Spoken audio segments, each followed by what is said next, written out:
This is Story Reader.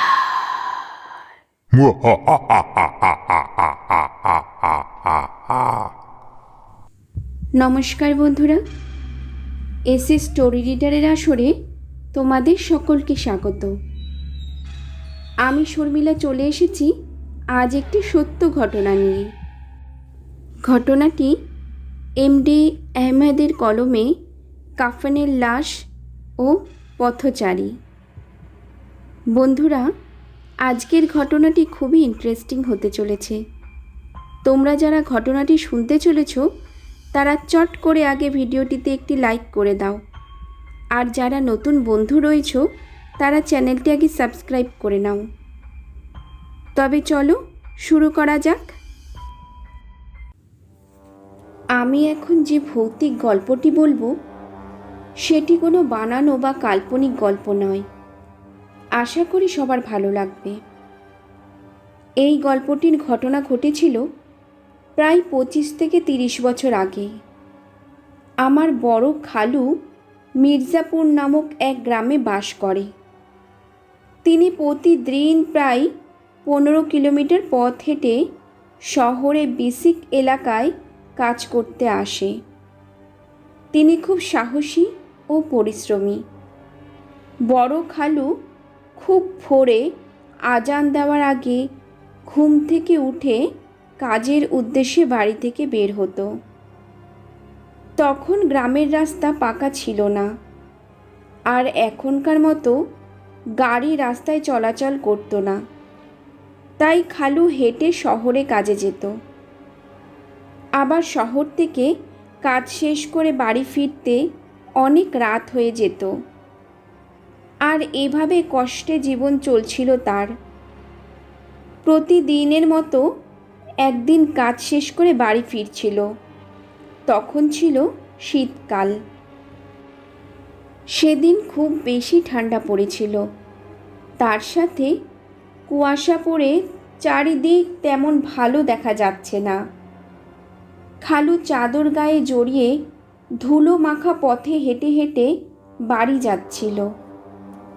রাত তখন বেশি হয় নাই, কিন্তু শীতের রাত, তাই কেউ বাইরে নেই।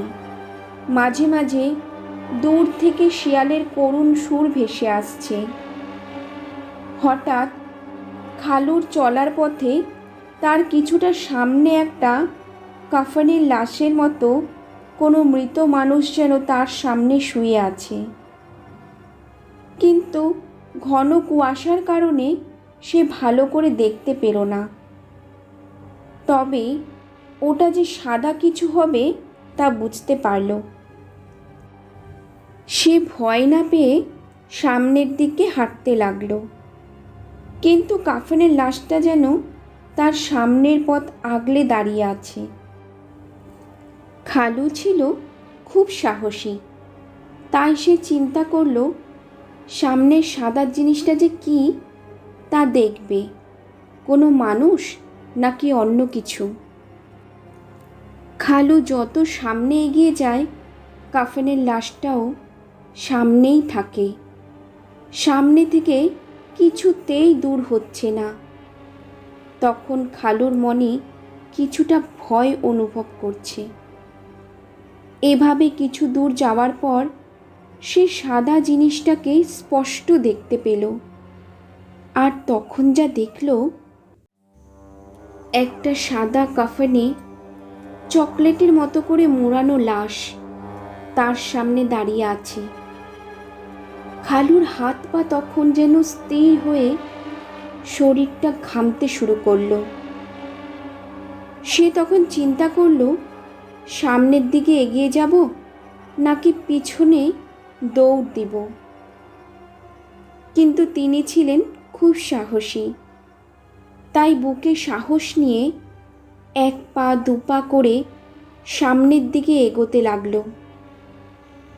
চোখের পলকে হঠাৎ লাশটি উধাও হয়ে গেল। খালু একটু স্বস্তির নিঃশ্বাস ফেলল, আর কোনো দিকে না তাকিয়ে জোরে জোরে সামনের দিকে হাঁটতে শুরু করলো। এখানেই শেষ নয়, কিছু দূর যেতে আবার সেই লাশটা খালুর সামনের পথ আগলে দাঁড়িয়ে পড়ল, ঠিক আগের মতো করে। খালু চিন্তা করল, এখন সে বাড়ি যাবে কি করে? রাস্তার আশেপাশে কোনো বাড়িও নেই যে সে বাড়িতে আজকের রাতটা আশ্রয় নেবে। তবে কিছুটা দূরে একটা ছোট্ট দোকান আছে, আর দোকানদার সেই দোকানেই রাতে শুয়ে থাকে। তাই সে চিন্তা করল যে যেভাবেই হোক ওই দোকান পর্যন্ত তাকে যেতেই হবে।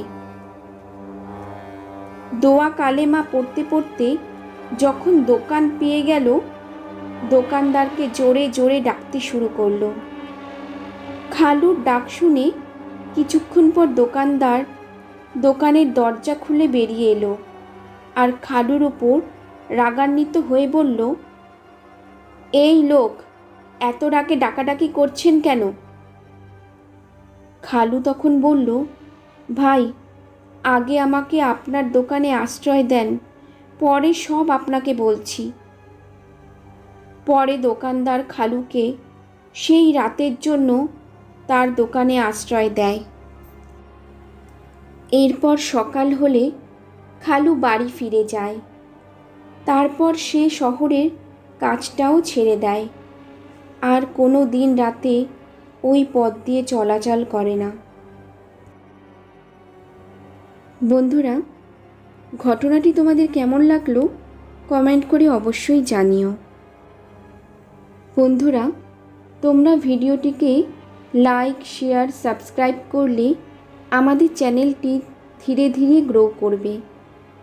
আমাদের পরিবারটিকে বাড়াতে তোমরা আমায় একটু সাহায্য করো। ধন্যবাদ।